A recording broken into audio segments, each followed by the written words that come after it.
प्रदेश की भोजशाला में 1000 साल का इतिहास कई दशकों से पूजा और नमाज के विवाद में फंसा हुआ है। अब एक बार फिर से ये विवाद सामने है। वजह क्या है? बसंत पंचमी और जुमे की नमाज, जो कि कल है। अब दोनों समुदायों के बीच का मामला है, दोनों का टकराव है और मामला कहां पहुंच गया? सुप्रीम कोर्ट तक। इसी से जुड़ी जो बड़ी खबर है, चलिए वो आपको बताती हूँ। भोजशाला में नमाज और पूजा को लेकर के विवाद। बसंत पंचमी पूजा पर सुप्रीम कोर्ट में अहम सुनवाई है। बसंत पंचमी के मौके पर जुमे की नमाज पर रोक की मांग की गई है। बसंत पंचमी पर पूरे दिन सरस्वती पूजा करने की इजाजत देने की मांग रखी गई है। सुप्रीम कोर्ट में मामले को लेकर सुनवाई जारी है। दरअसल भोजशाला को लेकर दो समुदायों के बीच कई दशकों से विवाद है। दोनों पक्ष भोजशाला पर अपने अपने दावे करते हैं। जब भी शुक्रवार को बसंत पंचमी आती है तो ये विवाद चरम पर होता है। इस बार भी कुछ ऐसा ही है, क्योंकि कल यानी शुक्रवार के दिन जुमे की नमाज भी अदा होनी है और साथ ही साथ मां सरस्वती की पूजा भी बसंत पंचमी के मौके पर होती है। अब ये 3 तस्वीरें हैं जिसके जरिए विवाद को समझिए। 20 जनवरी यानी कि मंगलवार के दिन भोजशाला में अखंड पूजा का आयोजन शुरू हो गया। हिंदू संगठन सत्याग्रह और धार्मिक आयोजन पर बैठ गए। प्रशासन से बसंत पंचमी पर पूरे दिन पूजा पाठ के आयोजन की मंजूरी मांगी गई, तो साथ ही शुक्रवार को नमाज पर रोक की मांग की गई। हालात तनावपूर्ण हो गए। मामले में दूसरे पक्ष की भी एंट्री हो गई। मुस्लिम पक्ष शुक्रवार की नमाज पर अड़ा हुआ है। इधर 21 जनवरी यानी कि कल हिंदू संगठनों ने धार्मिक शोभा यात्रा का आयोजन किया, जिसमें भारी तादाद में महिलाओं ने हिस्सा लिया। तनाव को देखते हुए प्रशासन ने शांति और सौहार्द की अपील की, लेकिन जिस तरह के हालात धार में इस वक्त बने हुए हैं, उसे देखते हुए सख्त सुरक्षा इंतजाम कर दिए गए हैं। धार की भोजशाला को लेकर विवाद लगातार चल रहा है। दरअसल बसंत पंचमी शुक्रवार को पड़ने की वजह से चुनौती ज्यादा बड़ी है, क्योंकि हिंदू पक्ष पूरे दिन पूजा की अनुमति चाहता है, जबकि मुस्लिम पक्ष उसी दिन नमाज अदा करना चाहता है, जुमे की नमाज अदा करना चाहता है। इसीलिए पूरे शहर में भारी पुलिस बल तैनात किया गया है ताकि कानून व्यवस्था न बिगड़े। लगभग 8000 का फोर्स तैनात किया गया है। मेरे पीछे आप तस्वीर देख पा रहे होंगे। 8000 से 10000 का फोर्स यहां पर बुलवा लिया गया है और ये फोर्स पूरे शहर में और भोजशाला परिसर के आसपास तैनात किया गया है। इसके अलावा 250 से ज्यादा सीसीटीवी कैमरे, AI ड्रोन इंटीग्रेटेड सिस्टम तैयार किया गया है, जो भोजशाला और उसके आसपास के परिसर पर नजर रख रहा है। ये व्यवस्थाएं इसीलिए की गई हैं ताकि कानून व्यवस्था की स्थिति ना बिगड़े। पुलिस के मुताबिक इस पूरी व्यवस्था के अलावा सोशल मीडिया पर नजर रखने के लिए भी एक टीम तैयार की गई है। वो तैनात रहेगी और सोशल मीडिया पर भी नजर रखेगी। महिला पुलिस फोर्स का भी एक बल यहां पर डिप्लॉय रहेगा ताकि कानून व्यवस्था बरकरार रहे, किसी तरह की कोई परेशानी कानून व्यवस्था की ना आए। बसंत पंचमी के दिन शुक्रवार होना पुलिस के लिए चुनौती इसीलिए है क्योंकि बसंत पंचमी को पूरा दिन हिंदू समाज देवी वाग्देवी की पूजा करना चाहता है, उसकी अनुमति चाहता है, और मुस्लिम समाज जुमे की नमाज अदा करना चाहता है। यह विवाद तब शुरू हुआ 2003 में, जब ASI ने शुक्रवार को जुमे की नमाज की अनुमति दी और मंगलवार को हिंदू समुदाय को पूजा की अनुमति दी। और इस बीच जब भी बसंत पंचमी शुक्रवार को पड़ती है, यह विवाद होता है। पहले भी इस तरह का विवाद हिंदू समुदाय और मुस्लिम समुदाय के बीच हो चुका है, जब पुलिस को काफी चुनौतियों का सामना करना पड़ा। एक बार फिर से इस तरह का दिन आया है, लिहाजा पुलिस की प्राथमिकता है कि आम जनता को परेशानी ना हो, इसीलिए सुरक्षा व्यवस्था चाक चौबंद करना सबसे ज्यादा जरूरी है। कैमरामैन यशवंत के साथ मखरन काली, टाइम्स ऑफ नव भारत, धार। इसी मामले को लेकर सुप्रीम कोर्ट में सुनवाई चल रही है। हिंदू पक्ष ने पूरे दिन बसंत पंचमी पर पूजा करने की इजाजत की मांग की है। सुप्रीम कोर्ट का फैसला बड़ा। ASI का आदेश सुप्रीम कोर्ट ने जारी रखा है। ये बड़ी खबर आपको बता रहे हैं। भोजशाला पर सुप्रीम कोर्ट का फैसला सामने आ गया है और सुप्रीम कोर्ट की तरफ से एक बार फिर से यही बात कही गई कि दोनों पक्ष आपसी सद्भाव रखे। ASI का जो आदेश था सुप्रीम कोर्ट ने उसे जारी रखा है। इसका मतलब दोनों ही पक्षों के लिए एक तरफा कोई फैसला नहीं आया है। सुप्रीम कोर्ट ने कहा कि दोनों ही पक्ष के बीच इस तरह से एक सर्वसम्मति से, क्योंकि नमाज का समय 1 से 3 होगा और जो पूजा का वक्त है वो सुबह से शुरू होगा, तो धार भोजशाला मामले में सुप्रीम कोर्ट ने ASI के आदेश को जारी रखा है। नमाज का जो वक्त है वो 1 से 3 का रहने वाला है। और गौरव श्रीवास्तव का फटाफट से रुक कर लेते। गौरव, बताएंगे क्या कुछ फैसले में सामने निकल कर आया है? गौरव, बताएं जरा डिटेल में।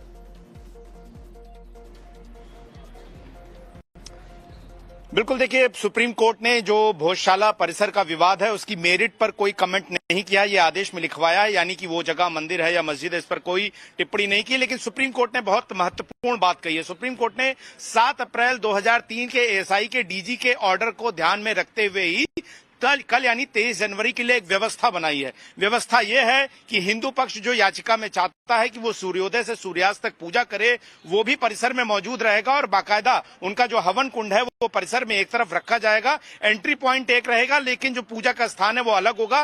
वहीं दूसरी तरफ दोपहर से 1 बजे से लेकर 3 बजे तक के लिए जुमे की नमाज के लिए मुस्लिम पक्ष जो है वो परिसर के दूसरे हिस्से में जो है वो अपनी नमाज आकर पढ़ सकेगा। और इसके लिए जो मध्य प्रदेश प्रशासन सरकार जो व्यवस्था बनाएगी इसको सुचारू रूप से करवाने के लिए उसी व्यवस्था के हिसाब से पूजा होगी। लेकिन सुप्रीम कोर्ट ने एक बहुत अहम टिप्पणी की है। सुप्रीम कोर्ट ने कहा है कि आप आपसी सम्मान, आपसी सहिष्णुता का ध्यान में रखते हुए पुलिस और प्रशासन का सहयोग करें, मुस्लिम और हिंदू पक्ष, और दोनों ही अपने पक्षों को की पूजा करें। सुप्रीम कोर्ट की जानकारी में यह भी लाया गया कि इससे पहले 2003, 2013 और 2016 में भी इसी तरह से बसंत पंचमी और जुमे की नमाज एक साथ पड़ी थी और उसी व्यवस्था के तहत जो है कल भी होना है। लेकिन चूंकि हिंदू पक्ष के याचिकाकर्ताओं का कहना था कि एएसआई का जो ऑर्डर है 2003 का वो इस बात में स्पष्टता नहीं देता है कि अगर दोनों एक साथ हो जाएं तो किसे वरीयता मिलनी चाहिए। लेकिन चूंकि मुस्लिम पक्ष की तरफ से कहा गया कि जुमे की नमाज है और उसका वक्त तय है, ऐसे में जो है वो हम नहीं टाल सकते हैं, क्योंकि हिंदू पक्ष कह रहा था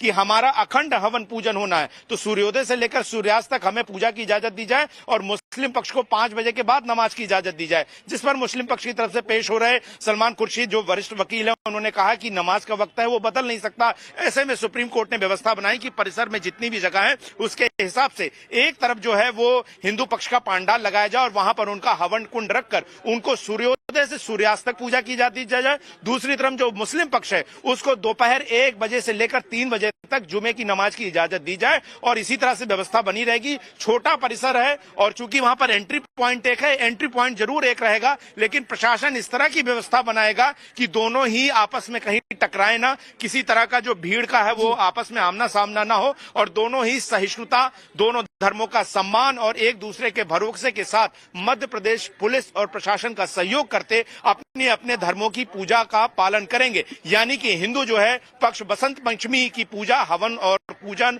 और जो भी वहां पर पाठ होने हैं वो सूर्योदय से लेकर सूर्यास्त तक करेगा। वहीं दूसरी तरफ जुमे की नमाज जो है वो 1 से 3 के बीच में वक्त होगी और प्रशासन पूरा ध्यान रखेगा कि जो हिंदू पक्ष की पूजा है वो बिना व्यवधान के सूर्योदय से सूर्यास्त तक चलती रहे। तो वहीं मुस्लिम पक्ष ने ये दिलासा दिलाया है कि भले ही हम नमाज करते रहेंगे लेकिन हमारी तरफ से पूजा में किसी भी तरह की कोई व्यवधान या फिर वहां आने जाने वाले लोगों के लिए कोई दिक्कत पैदा नहीं होगी। ऐसे में अब सब कुछ मध्य प्रदेश सरकार की तरफ है और वहीं मध्य प्रदेश सरकार की तरफ से पेश हो रहे जो एएसजी नटराजन थे, गौरव, क्योंकि सुप्रीम कोर्ट के फैसले के बारे में जो जानकारी आप दे रहे हैं उसको सीधे शब्दों में समझे तो दोनों ही पक्षों के लिए सुप्रीम कोर्ट ने फैसला दिया है कि हिंदू पक्ष अब पूजा जारी रख सकता है, मुस्लिम पक्ष नमाज अदा कर सकता है अपने वक्त पर। बस जरूरत है कि दोनों ही पक्ष शांति बनाए रखे।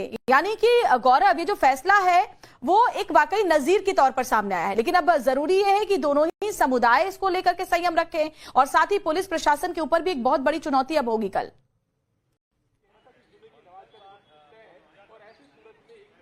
बिल्कुल, देखिए पुलिस प्रशासन के लिए चुनौती, और जैसा कि हमारे साथी भोपाल के मकरंद काले दिखा रहे थे कि वहां पर बड़े पैमाने पर पुलिस की सुरक्षा व्यवस्था, ड्रोन कैमरे और सीसीटीवी का कंट्रोल रूम है। ये जानकारी सुप्रीम कोर्ट में मध्य प्रदेश पुलिस और प्रशासन की तरफ से दी गई कि सुप्रीम कोर्ट जिस भी तरह का फैसला देगा हम हर परिस्थिति के लिए तैयार हैं। और ये बात सुप्रीम कोर्ट में सुनवाई के शुरुआती समय में ही सुप्रीम कोर्ट को देकर आश्वस्त कर दिया गया और इसी आधार पर सुप्रीम कोर्ट ने ये व्यवस्था बनाई है कि चूंकि ये मामला जो है एक तरह से कहा जाए विवादित है, यानी कि जो भोजशाला परिसर है जहां पर हिंदू पक्ष जो है वो मां वाग देवी का मंदिर या मां सरस्वती का मंदिर होने का दावा और प्रमाण रखता है, और वहीं मुस्लिम पक्ष कहता है कि वहां पर मौलाना कमाल जो है उनकी जो मजार है और ऐसे में हमें वहां पर जो है इस तरीके से इजाजत हो। तो कुल मिलाकर जो ये पूरा मामला है वो कोर्ट के सामने था। कोर्ट ने बहुत साफ साफ कहा है, कोर्ट ने 2 बातें कही हैं, हिंदू पक्ष और मुस्लिम पक्ष दोनों को ही इजाजत होगी। यानी कि हिंदू पक्ष, मैं आपको बता दूं कि अगर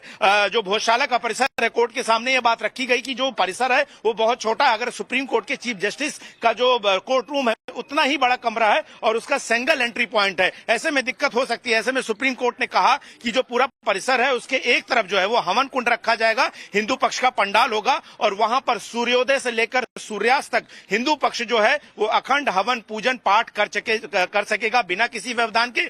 वहीं मुस्लिम पक्ष को उनकी जुमे की नमाज के लिए परिसर के एक दूसरी तरफ जो है वहां पर अंदर उनके नमाज के लिए व्यवस्था की जाएगी और उसके लिए जगह जो है वो मध्य प्रदेश सरकार और एएसआई ने चिन्हित कर ली है, जहां पर वो नमाज पढ़ेंगे और उसका वक्त 1 से 3 के बीच में ही होगा। यानी कि 1 बजे मुस्लिम पक्ष प्रवेश करेगा और 3 बजने तक पूरा परिसर जो है वो मुस्लिम पक्ष खाली कर देगा। लेकिन नमाज अगर होती भी रहेगी उस दौरान जो है वो हिंदू पक्ष की जो सरस्वती पूजन का कार्यक्रम है, बसंत पूजन का कार्यक्रम है, वो किसी भी तरह से रुकेगा नहीं और वो अपना एक हिस्से में जो है वो भोजशाला मंदिर के चलता रहेगा, उस परिसर में चलता रहेगा। और जो मस्जिद कमेटी उसकी तरफ से जो वरिष्ठ वकील सलमान खुर्शीद पेश हुए, उन्होंने बहुत साफ कहा कि हम इस बात का दिलासा दिलाते हैं कि हम नमाज पढ़ने जरूर आएंगे, लेकिन दूसरी तरफ हिंदू पक्ष जो है वो अपनी पूजा पाठ या बसंत पंचमी का जो कार्यक्रम या हवन पूजन का कार्यक्रम है उसे वो निर्बाध तरीके से लगातार करता रहेगा और हमारी तरफ से इसमें कोई व्यवधान नहीं डाला जाएगा। हालांकि अब मध्य प्रदेश सरकार पुलिस प्रशासन के सामने चुनौती ये है कि चूंकि भोजशाला परिसर का जो